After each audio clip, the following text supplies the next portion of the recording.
Imaginez, vous vous promenez sur la route et puis vous voyez une vieille boîte toute rouillée et cabossée. Vous n'allez pas vous arrêter pour la ramasser. C'est une poubelle, je la laisse. Il y a quelqu'un, vous n'avez qu'à pas la jeter là.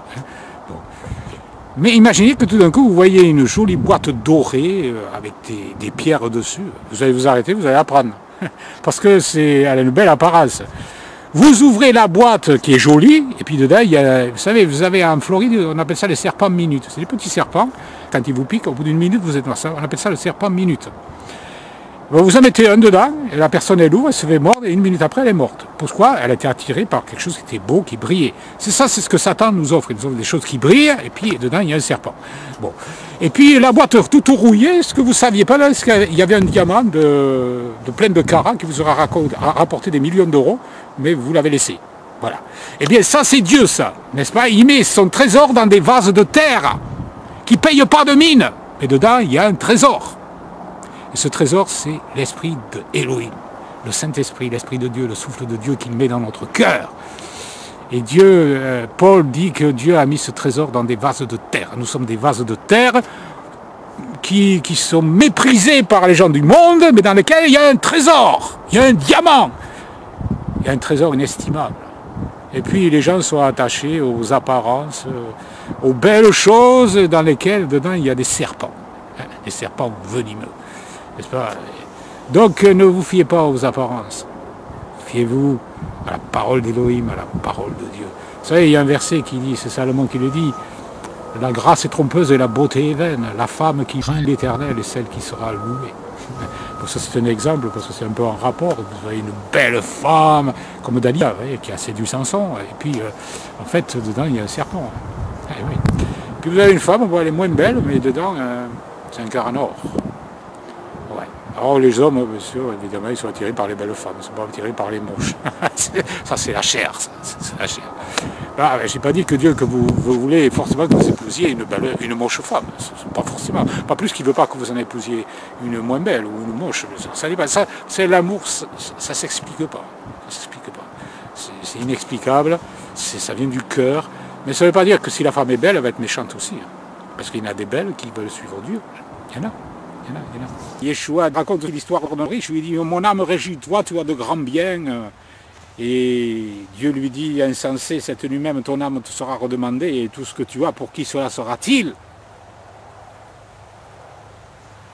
Tu n'emporteras pas. Les richesses terrestres ne servent à rien pour l'au-delà.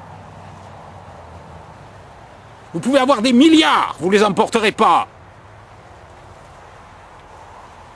Yeshua a dit, amassez-vous des trésors dans le ciel où la teigne et la rouille ne détruisent point, où les voleurs ne percent ni ne dérobent. Ne vous amassez pas des trésors sur la terre où la teigne et la rouille détruisent, où les voleurs percent et dérobent. Amassez-vous un trésor dans le ciel. Et le pauvre Lazare, lui, il est allé dans le sein d'Abraham, au ciel, avec le Seigneur. Et le riche, il est allé en enfer, loin de Dieu. Parce qu'il ne craignait pas Elohim, il ne craignait pas Dieu, le Dieu de la Bible. Qui craignez-vous? Aimez-vous l'argent plus que Dieu? Si votre cœur n'est pas à Dieu, vous êtes perdu. Crois au Seigneur Yeshua, dit la Bible, et tu seras sauvé. Il y a plein de gens qui sont religieux, qui sont perdus pour l'éternité, parce qu'ils n'ont pas donné leur vie à Yeshua.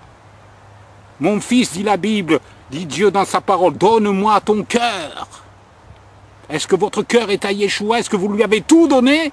Nous devons être prêts à tout sacrifier pour Dieu. Tout! Notre vie même!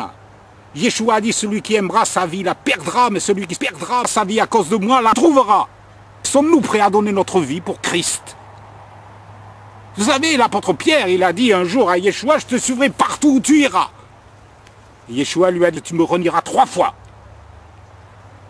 Et il ne croyait pas, l'apôtre Pierre, il se croyait bien. Et puis, dans le jardin, quand ils sont venus prendre Yeshua pour l'amener prisonnier, et pour le crucifier par la suite, Pierre a eu peur et il s'est sauvé. Il a renié 3 fois le Seigneur. Oh, par la suite, il a changé. Il s'est repenti parce qu'il a pleuré amèrement. Mais il se croyait bien, et Yeshua connaissait son cœur, il savait qu'en fait, il n'était pas si entier que ça. Ce qu'il disait, c'était charnel. Et combien de fois on parle de Dieu, mais c'est charnel, ça ne vient pas de Dieu. On se croit bien et on n'est pas bien.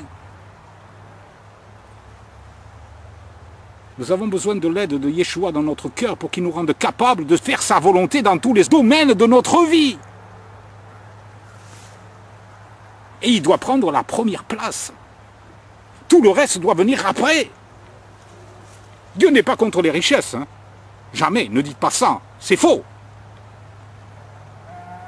Mais il dit quand les richesses s'accroissent, n'y attachez pas votre cœur. Quand quelqu'un est trop attaché à l'argent, Dieu va lui demander de le donner. Quand quelqu'un n'y est pas attaché, quelquefois, de temps en temps, Dieu va lui en donner. Et quelquefois, beaucoup même. Ça peut arriver. Regardez Salomon. Dieu a dit à Salomon, demande ce que tu veux. Et Salomon n'a pas demandé des richesses, il a demandé de la sagesse. Et ça a plu à Dieu, ça. Parce que l'argent, Salomon, il ne s'en occupait pas. Ça ne l'intéressait pas. Ce qui l'intéressait, c'est d'avoir de la sagesse pour suivre Elohim, pour suivre Dieu. Et Dieu a aimé cette demande. Il a dit, puisque tu ne m'as pas demandé des richesses, ben je t'en donnerai. Donc Dieu n'est pas contre. Mais ce n'est pas ce que nous devons rechercher. La Bible dit, cherchez premièrement le royaume et la justice de Dieu, et toutes ces choses vous seront données par-dessus. L'apôtre Paul a dit, si donc nous avons la nourriture et le vêtement, cela suffit.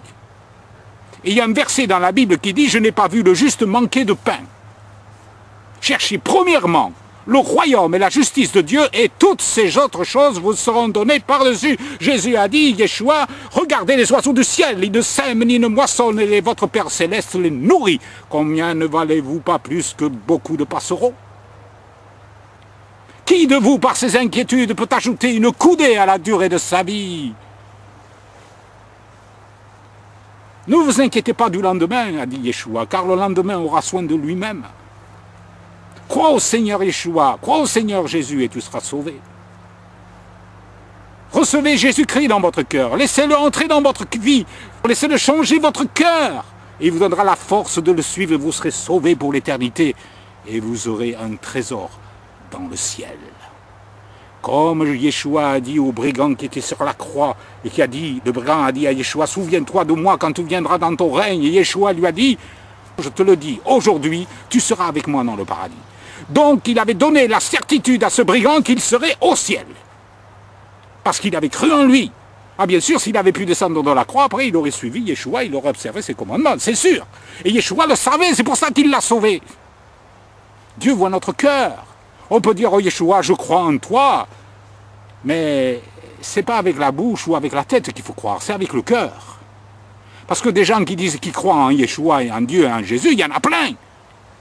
Et la Bible dit, les démons croient, ils tremblent, il ne suffit pas de croire avec sa tête, il faut croire avec son cœur.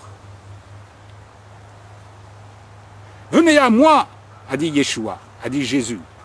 Venez à moi, vous tous qui êtes fatigués et chargés, et je vous donnerai du repos.